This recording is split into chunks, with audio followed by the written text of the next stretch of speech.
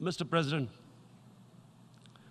now I just briefly want to make the people understand.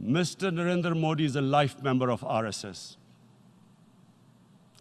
RSS was an organization that was inspired by Adolf Hitler and Mussolini, came about in 1925. RSS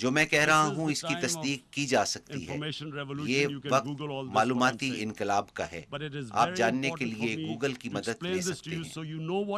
میرے لیے یہ بہت اہم ہے کہ وضاحت کروں تاکہ معلوم ہو کہ اس وقت بھارت میں کیا ہو رہا ہے. آر ایس ایس بھارت میں مسلمانوں کی نسل کشی پر یقین رکھتی ہے. ان کا اولین نقطۂ نظر ہندوؤں کی بالادستی اور مسلمانوں اور عیسائیوں کے لیے نفرت ہے.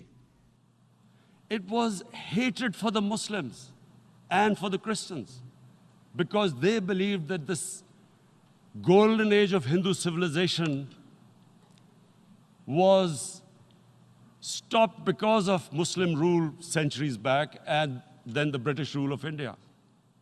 So it was وہ سمجھتے ہیں racial ہندو مت کی superiority سنہری and تہذیب کا hatred تسلسل مسلمانوں اور برطانوی Muslims دور and حکومت کی وجہ Christians. سے ٹوٹا. یہ بات کھلے عام کہی This گئی. is openly stated.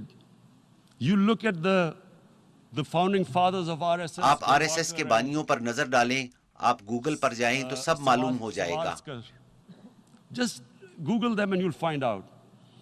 And this ideology of hate is what murdered the great Mahatma Gandhi in 1948. 1948 میں عظیم لیڈر مہاتما گاندھی کے قتل کی وجہ یہی نفرت پر مبنی نظریہ تھا. اور پھر سن 2002 میں یہی نظریہ تھا جب مودی نے گجرات میں مسلمانوں کا منظم قتل عام کیا جب وہ وزیر اعلیٰ تھے. He allowed 3 days for these RSS goons who were inspired by the Hitler brown shirts. They actually wear brown shirts. This RSS R S S کے غنڈے 3 روز تک مسلمانوں کا قتل عام کرتے رہے جنہوں نے 2000 مسلمانوں کو بے دردی سے قتل کیا. انہوں نے ہٹلر کی پسندیدہ براؤن رنگ کی قمیصیں پہن رکھی تھیں. کانگریس کے سابق وزیر داخلہ نے بیان دیا کہ آر ایس ایس کے کیمپوں میں دہشت گردوں کو تربیت دی جا رہی ہے جنہوں نے 2000 مسلمانوں کو قتل کیا اور 1,50,000 مسلمان بے گھر ہوئے. یہی وجہ تھی کہ نریندر مودی کے امریکہ داخلے پر پابندی عائد کر دی گئی تھی. مجھے آپ کو یہ پس منظر بتانا ہے کہ یہ کیسی ذہنیت ہے جو 80 لاکھ لوگوں کو 9 لاکھ فوجیوں کی موجودگی میں محصور کر دیتی ہے. عورتوں, بچوں اور بیمار افراد کو گھروں میں جانوروں کی طرح قید کر دیا گیا. اصل میں جو میں برطانیہ کے بارے میں جانتا ہوں کہ اگر وہاں 80 لاکھ جانوروں کو بھی بند کیا جاتا تو بہت زیادہ شور برپا ہوتا. یہ تو پھر انسان ہے.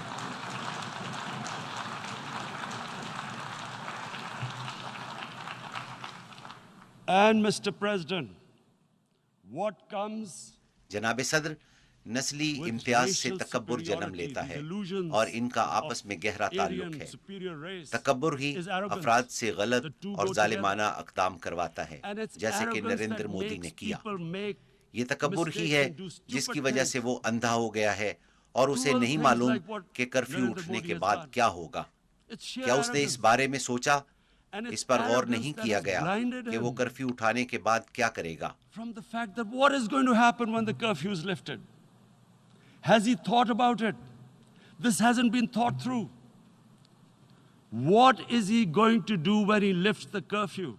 Does he think کیا وہ سمجھتا ہے کہ کشمیر کے عوام خاموشی سے اس صورتحال کو تسلیم کر لیں گے کیونکہ بھارت نے آئین تبدیل کر دیا ہے اور کشمیر کی خصوصی حیثیت ختم کر دی ہے؟ کیا وہ یہ تسلیم کریں گے؟ جناب صدر, گزشتہ 30 سال میں 1 لاکھ کشمیری شہید ہو چکے ہیں کیونکہ ان کو وہ حق خود ارادیت نہیں دیا گیا جو اقوام متحدہ نے انہیں دیا تھا. 11,000 خواتین کی عصمت دری کی گئی. اس بارے میں اقوام متحدہ کی انسانی حقوق کی 2 رپورٹیں موجود ہیں.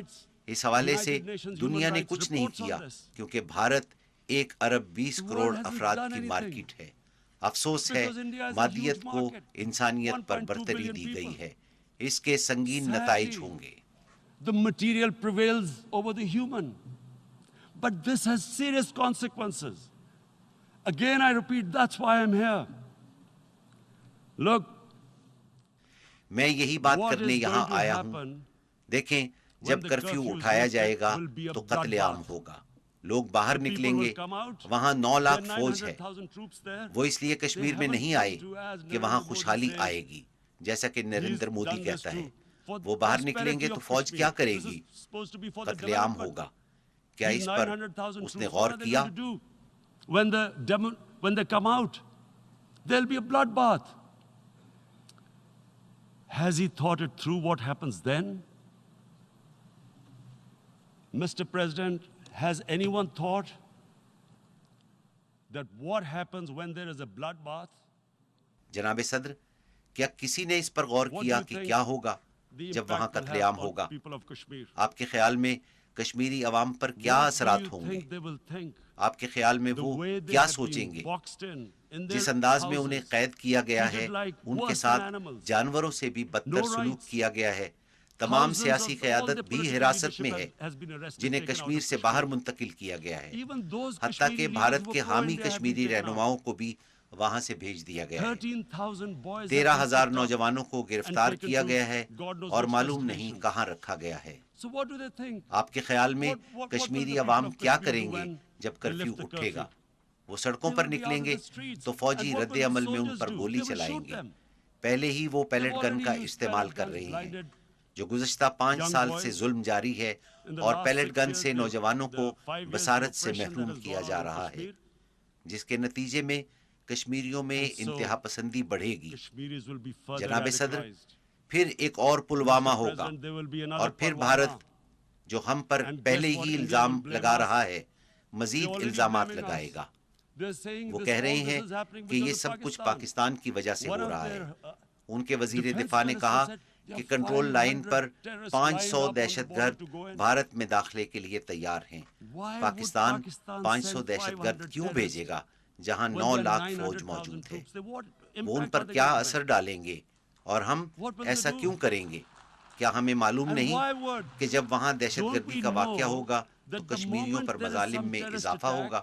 all ہم that 9 will lakh happen is فوجیوں there'll کو be یہ further موقع فراہم cruelty and کریں گے oppression of the کہ وہ people of کشمیریوں Kashmir. کو مزید We دبائیں۔ will just give the 900,000 troops to further crush the people of Kashmir. And then we'll give the Indian government اور an بھارتی excuse that حکومت look, کو بھی یہ Pakistan موقع is دیں a گے terrorist کہ state وہ and پاکستان this پر دہشت mantra that گردی has کا gone الزام on, لگاتے ہوئے Islamic terrorism. اسلامی دہشت گردی کا منترا دہرائے، The moment you جسے use سنتے ہی this ساری دنیا اپنا catchword, منہ پھیر لیتی Islamic ہے terrorism, اور کوئی انسانی the حقوق whole کی world بات نہیں turns کرتا، away. اور No one آپ talks جو about چاہیں human وہ کریں۔ rights. You جو can do آج whatever you کشمیر میں want, ہو which رہا is ہے what has happened وہ in اسلامی Kashmir, because دہشت they گردی keep کی using رٹ this word لگاتے رہیں گے، Islamic terrorism. جو کہ وہ اب کر رہے ہیں۔ And this is ہمیں what اس they're سے doing کیا right فائدہ now. ہوگا اور What do کشمیری we عوام پر benefit ظلم میں اضافہ ہوگا، from اور ہم یہ کیوں چاہیں گے؟ further لیکن increasing the بھارت کے cruelty of the pass people of کوئی Kashmir. اور بیانیہ نہیں۔ جب وہ کرفیو اٹھائیں گے، and why جو بھی would رد we عمل want آئے this? گا اس کا الزام پاکستان پر لگے گا۔ But there is no other narrative left for India. As when they lift the curfew, whatever happens, Pakistan will be blamed, and there is always a danger of another Pulwama. They will again. ایک اور پلوامہ کا خطرہ ہر وقت موجود ہے، ہو سکتا ہے وہ دوبارہ ہم پر حملہ کرے اور پھر وہی سلسلہ دوبارہ چل پڑے۔ اور نریندر مودی کیا سوچتا ہے کہ اس وقت بھارت میں 18 کروڑ مسلمان کیا سوچ رہے ہیں؟ کیا وہ یہ نہیں دیکھ رہے کہ کشمیریوں کے ساتھ وہاں کیا ہو رہا ہے؟ 55 دنوں سے وہ گھروں میں قید ہیں، کیا وہ نہیں دیکھ رہے؟ آپ نہیں سمجھتے کہ بھارت میں رہنے والے 18 کروڑ مسلمان کیا انتہا پسندی کی طرف مائل نہیں ہوں گے؟ اور جب وہ انتہا پسند بن جائیں گے تو پھر سارے بھارت میں ایسے ہی واقعات ہوں گے، ہم پر دوبارہ الزام لگے گا۔ Again we will be blamed. And I'm warning you right now, again we will be blamed. میں آپ کو خبردار کر رہا ہوں کہ ہم پر دوبارہ الزام لگے گا۔ جناب صدر، 1 ارب 30 کروڑ مسلمانوں کے بارے میں کیا خیال ہے جو سب دیکھ رہے ہیں؟ انہیں معلوم ہے کہ کشمیر میں ہندوؤں کے ساتھ نہیں بلکہ کشمیری مسلمانوں پر ظلم ہو رہا ہے۔ انہیں معلوم ہے کہ یہ سب کچھ ان کے مذہب کی وجہ سے ہے۔ آپ کیا سمجھتے ہیں کہ اگر 80 لاکھ کے بجائے محض 8,000 یہودیوں کے ساتھ یہ سلوک ہو تو وہ کیا سوچیں گے؟ یورپ کے لوگ کیا سوچیں گے؟ کسی کے ساتھ بھی ایسا ہو تو وہ کیا سوچے گا؟ کیا ہم کمتر مخلوق ہیں؟ کیا ہمیں اس سے تکلیف نہیں پہنچتی؟ اور پھر کیا ہوگا؟ 1 ارب 30 کروڑ مسلمانوں میں سے کچھ ہتھیار اٹھا لیں گے۔ Are we a children of a lesser God? Is it not going to cause us pain? And then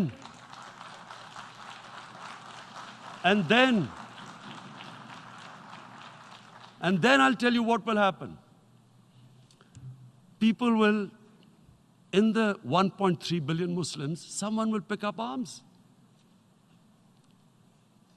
I know we've been brought up with films, Western films. مغربی فلموں میں دکھایا جاتا ہے کہ جب کسی کو انصاف نہیں ملتا تو وہ انصاف کے لیے ہتھیار اٹھا لیتا ہے. مشہور فلم ڈیتھ وش میں جب ایک شخص کی بیوی قتل ہوتی ہے تو وہ ہتھیار اٹھا لیتا ہے اور لٹیروں کا قتل عام شروع کر دیتا ہے اور پورا سینما ہال تالیوں سے گونج اٹھتا ہے. آپ جانتے ہیں ہم مسلمان اس وقت کیا سوچ رہے ہیں؟ اگر قتل عام ہوا تو مسلمان انتہا پسندی کی طرف جائیں گے. So what do you think the Muslims are thinking right now?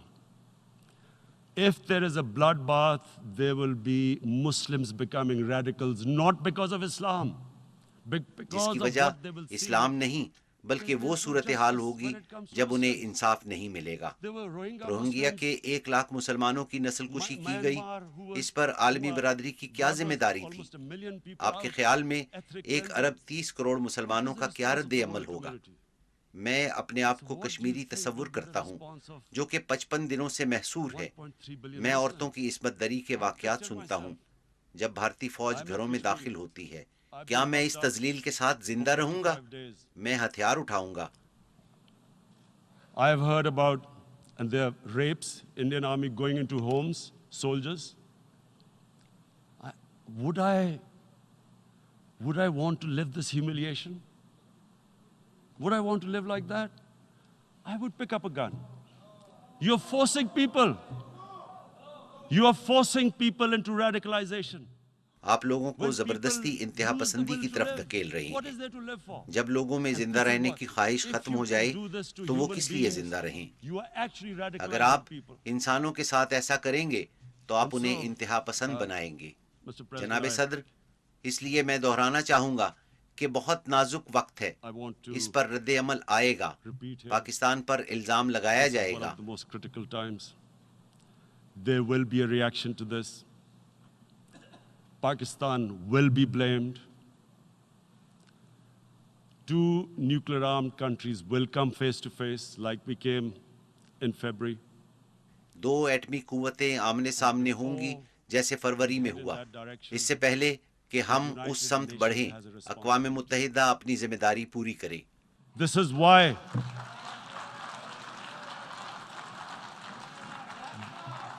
is why the United Nations came into being. یہی وجہ ہے کہ 1945 میں اقوام متحدہ وجود میں آئی تھی. آپ کو اسے روکنا ہوگا. میں سمجھتا ہوں کہ ہم 1939 میں واپس چلے گئے ہیں جب جرمنی نے چیکوسلواکیہ پر قبضہ کر لیا تھا. عالمی برادری کیا کرے گی؟ کیا یہ 1 ارب 20 کروڑ عوام کی مارکیٹ کو خوش رکھے گی یا انصاف اور انسانیت کے ساتھ کھڑی ہوگی؟ A market of 1.2 billion, or is it going to stand up for justice and humanity?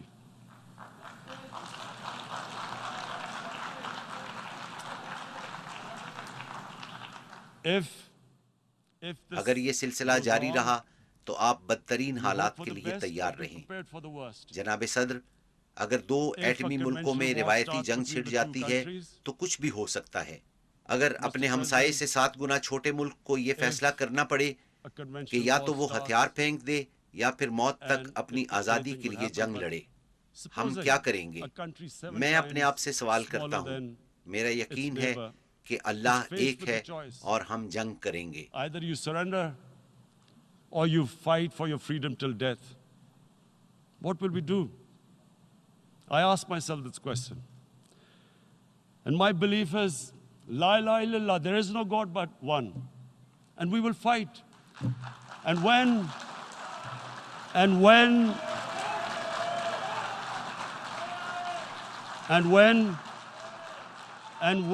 a nuclear اور جب armed country ایٹمی fights ممالک to the آخر end, تک جنگ لڑتے it ہیں will have تو اس کے نتائج consequences سرحدوں far سے beyond آگے the نکل borders. جاتے ہیں. اس کے دنیا It will پر have اثرات ہوں گے. consequences for the world, یہی which وجہ is ہے why کہ میں I یہاں repeat آیا I'm ہوں. here. میں خبردار کر Because رہا I'm ہوں. warning you, it's یہ not a دھمکی threat. نہیں، خوف It's a اور fair پریشانی ہے. worry. ہم That کس where طرف are جا we رہے headed? ہیں؟ میں یہاں I've اقوام come here to متحدہ tell کو the بتانے UN, کے لیے آیا ہوں you've got کہ to- یہ this is آپ a کا test for the امتحان ہے. United Nations. آپ ہی نے کشمیریوں کو حق خود ارادیت دیا تھا. وہ اس پر عمل درآمد نہ ہونے کی وجہ سے مشکلات میں They are ہیں. suffering because of that. And this is the time. This is the time not to appease like in 1939. یہ کسی کو خوش کرنے کا وقت نہیں جیسا کہ 1939 میں کیا گیا. یہ فوری کارروائی کا وقت ہے. پہلا اقدام یہ کہ بھارت ہر صورت غیر انسانی کرفیو کا خاتمہ کرے جو کہ 55 دنوں سے جاری ہے. ہر صورت تمام قیدیوں اور 13,000 نوجوانوں کو رہا کرے. والدین کو معلوم نہیں ان کے بچے کہاں ہیں. اور پھر عالمی برادری ہر صورت کشمیریوں کو ان کا حق خود ارادیت دلوائے. شکریہ. Must give the people of Kashmir the right of self-determination. Thank you.